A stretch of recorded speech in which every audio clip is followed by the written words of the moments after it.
Today I wanted to talk about all of my summer reads because, as you can see, I read a good amount. I actually feel like I read less than I wanted to, but I was also taking classes and it was just kind of a weird summer, to be honest. I really wanted to talk about them all, even though I know we're now going into fall. That's okay though, because I just kind of wanted to document it, and for most of the world it's going into fall. But no, I feel like romance and summary books can be all year round, honestly, especially if you don't live in a state or wherever you live that doesn't have 4 seasons maybe, or if you're just feeling a summary romance book.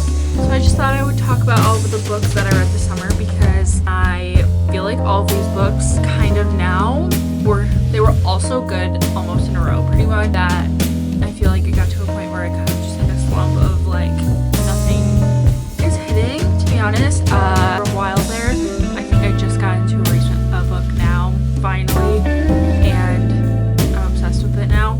So that's good, but it did take me a while because honestly all of these books are so good. Yeah, but I still wanted to talk about them just because I have been loving reading. I feel like I've kind of gone in and out of reading my entire life pretty much. Like I've just gone through phases of it, as like most people I feel like, and who were really blew up on like TikTok at first. That's kind of what got me back into reading. Me is trying to knock down my stack of books that's holding this camera. I kind of got into reading again, kind of. I feel like throughout high school I wasn't like the biggest reader. However, I read a lot of self-help books in high school, I feel like, and my phases are kind of weird, like they kind of transitioned into more like self-help and whatever kind of books. Now I'm back into kind of everything. I read memoirs now, very fiction, very romancy, literary fiction, kind of my taste is like all over and it's growing. I feel like that's the best because we get to learn this together. So like for a while when I was growing up, reading was very like recommended, and we were kind of always taken to like the bookstore growing up. I think it's like one of my favorite memories, honestly, that I have with my grandparents. I think reading just really connects me back to that like version of myself of like my childhood. It just really fulfills me. I need to document their books I've been reading and talk about them, because if not you, then who? I guess just my Goodreads, but also you can follow my Goodreads. I can link below and you can see what I'm reading in real time. Anyways, first, the only book that was not romancy pretty much was this book. So I'm gonna start off with it, but this is Joan Didion, The Year of Matchmaking King. I actually read this mostly on audiobook, not read, listened to on audiobook. I wish I didn't, looking back, just because I feel like sometimes with audiobooks, I actually like books like this that are not romance, like easier to keep up with. I feel like I just kind of get lost, and like it almost feels a little bit muted when I look back on it. Like I don't get like that into it. It's my first Joan Didion book, so, and for that I love it, and I would love to reread it. Actually read, how many pages is this? Only like 230 pages maybe. Beautiful. It's so Pinterest. It's so classic. I love it. This is pretty much all about grief and a memoir of Joan Didion and her life throughout grief. The story of like her grieving throughout her husband's death and mourning him, and as her daughter also gets sick and she's grieving that as well. First of all, I love to say that this is kind of like one of my first classics. Like Joan Didion is very known to be like a classic writer. I read a Sylvia Plath book too as well, but I feel like this one, and compared to Sylvia Plath, they just have like such a unique writing style. Just have the same overall style, I guess. You can just really feel it through the writing, and I love it. I feel like through this memoir, she tells grief through such a beautiful way. I feel like you could just relate to her writing. I feel like she's one of those authors that really takes the words out of your mouth, maybe. And for that, I really respect, and I can't wait to read more books of hers, because all of them, first of all, are beautiful, and honestly, I just can't wait to read more. So that's my first one. Their book that I read this year was this humongous book. This is at the beginning of summer, and the last of the Magnolia Park series. If you know me, you know I love Magnolia Park.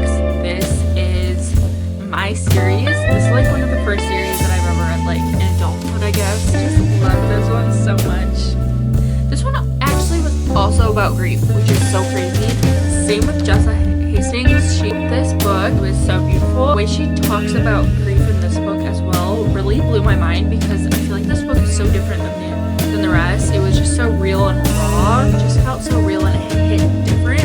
Even though I love all the other books, I don't even know if this would be my first. I feel like her writing style and the character development in this book was unmatched. I just loved it so much, and I just hope everyone reads the Magnolia Park series. I think even just the first like 2 books get into, they're my favorite. I still think about them all the time. Even when Taylor Swift songs come on, I like relate them back to them. I just feel like all of her books are, I don't know, they're like stuck in my head that I can relate like random songs to the characters, and like that's like a 6+ star for me. You know what I mean? I love that. And if you haven't read Magnolia Parks yet, you're so lucky to experience it for the first time. Pretty much. Next, I read Abby Jimenez, Just for the Summer. First of all, this cover, perfect. Love it. So summery. This was my first Abby Jimenez book. Loved her. And then I got into a really crazy spiral on TikTok of her. Her lore and everything is so wild, and I just love it. It's like I love learning about people's life and like their different paths, and I don't know, her and her daughter are so cute, and like her whole family is just so cool. And she's in Michigan a lot, where I'm from, and this book, I don't know, it's just very Midwest, and I just love it for that, because in my opinion, Midwest summer, especially Michigan summers, are the best. So I feel like this book was just very that theme coded. Such an easy read, even though it's a little bit bigger. It was very easy. I was very invested. And the relationship between Justin and Emma, they basically like met on Reddit. They're traveling nurses. Emma and her best friend are like a travel nurse. The characters in this, Emma, actually both of the characters in this book have very weird family dynamics. Their family, something in me really loves a chaotic family like background in a story. I think it's very interesting, and I think it really keeps me entertained. I won't go further, but I really love this one. I think about this book too all the time. This is like the perfect summer read, and I cannot wait to read all of her other books. I've been waiting because I don't know which one to read yet. And then next, I read This Summer Will Be Different by Carly Fortune. I read both of her other ones last summer. I got into them. I feel like that is what made my summer last summer so beautiful, honestly, is because of her books. Her first one was my favorite. I forget what it's called. I have it over here. I think it's Every Summer After was her first one that I loved. And then Meet Me at the Lake was her second. Still liked it, just not as much. It's a story between Lucy and Felix. And Felix is Lucy's best friend's brother. Her best friend is Bridget. So Bridget's brother, and they meet on a summer, and like their whole rule is like, don't fall in love with my brother. And you can see where that goes from there. But this one was so summery. It was just so summery, so quick, and just such an easy book. I feel like I love books like this because I'm invested by like chapter 1. It like grabs you and I run, and I just love this one so much. So I have to say that a lot of books lately have the name Felix in them, and my sister's dog is named Felix, and our dog growing up was named Bridget. So and Lucy is my dog right now. That's actually bizarre. I'm gonna leave that there. It's just like a weird coincidence, but it says, this summer they'll keep their promise. This summer they won't give in to temptation. This summer will be different. This book was so juicy and so sexy, if you will. I just loved it. Okay. This book I actually just finished like a week ago. I bought it last summer in Mackinac, which I found this bookmark in, by the way. I got a lot of these books, actually, like half of them from Mackinac last summer when I was there, and I got so many at once that I kind of just didn't end up reading them all, obviously. Cute is this little Mackinac Island. It's so summery. I've been using this bookmark since. If you don't know what Mackinac Island is, it's like basically this island in Michigan that is up north, and they don't have like any cars on the island or anything. It's very like old style school. I don't know. It's such a specific atmosphere. So this was about Sam. She's getting married, but She's getting married in the town where she grew up.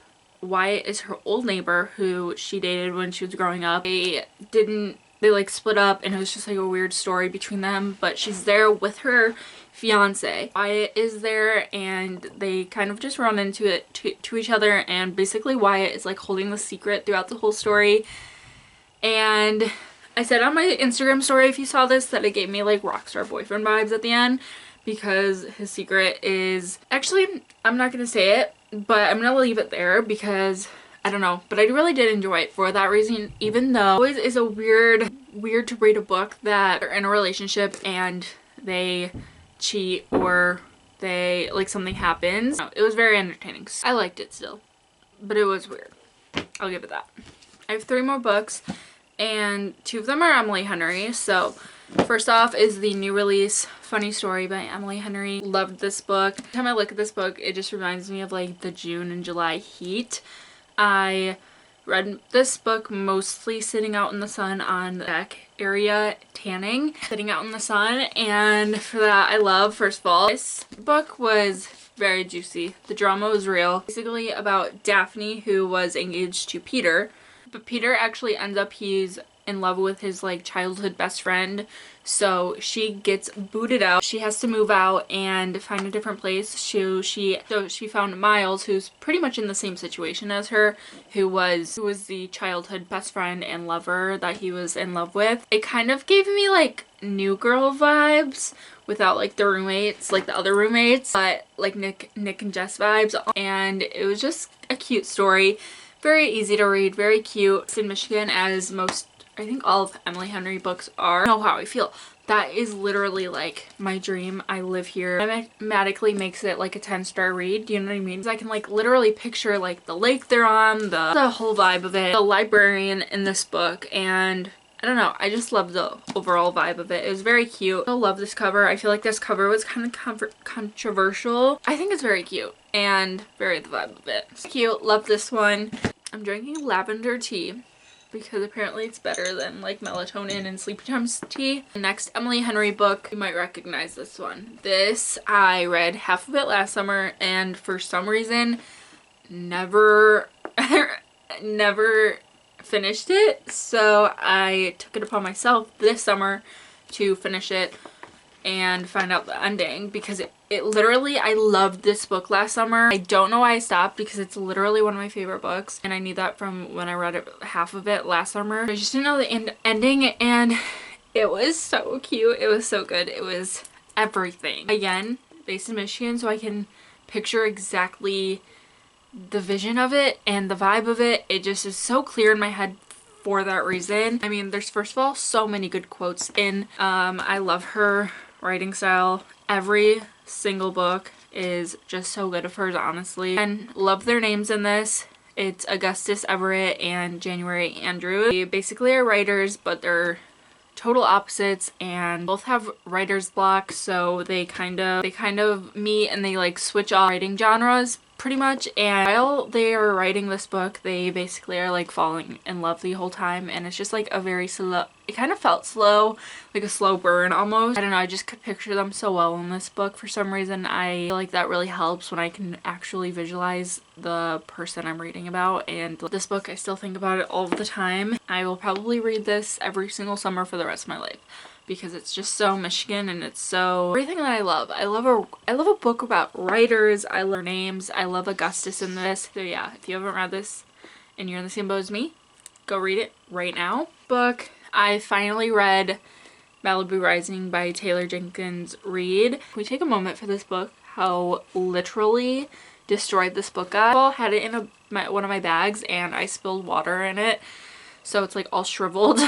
And then my cat Stevie will sometimes like rip pages for some reason. Not sure what that's about, but again, we were talking about earlier with chaotic families. This was no exception. This was like the most chaotic family plot of my life, and I loved it. I love a family plot, or a crazy one. The new Sabrina Carpenter song Coincidence, literally I wish I was in this book to recommend that song to Nina in this, who is the oldest sibling. I think she would just have loved that song. Like, I cannot listen to that song for some reason without thinking of this book, even though I did not read them at the same time it came out. It just really reminds me of that. But I literally cannot listen to that song and not think about them. Just so this vibe of that book. If you're wondering what the vibe of this book is, it is that song. Everything about it. I cannot wait to read I think it's called Carrie So what is her name? Carrie Soto is So Back or something like that. I cannot wait to read that. I think it's like gonna be my next read.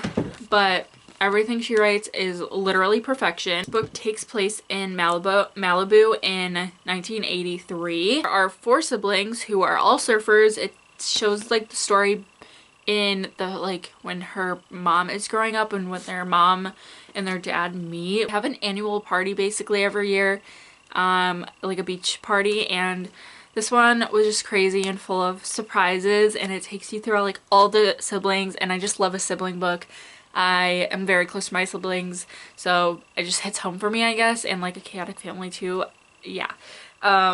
So I just love this, and the plot was insane, the story was insane, her writing style is so good. Fitting to it goes with the ending of the story, and it just all flowed so well. I just love this book. I wish I could read it 10 times over, and I probably will. It's that good. I just love this, and I loved Kit's whole like plot throughout the story. I just think hers was so interesting. The boys were everything about it was so good and kept me on my toes, which I really just needed. Those were my books of the summer. Let me know if you read any of these. I would love to have a chat about them. If you've read any of these, which one was your favorite, and what is your all-time favorite summer book? I would love to know. My gorgeous books of this summer, and I love them. And anyways, let me know what your favorite summer book is, and I will see you in my next video. Okay, bye.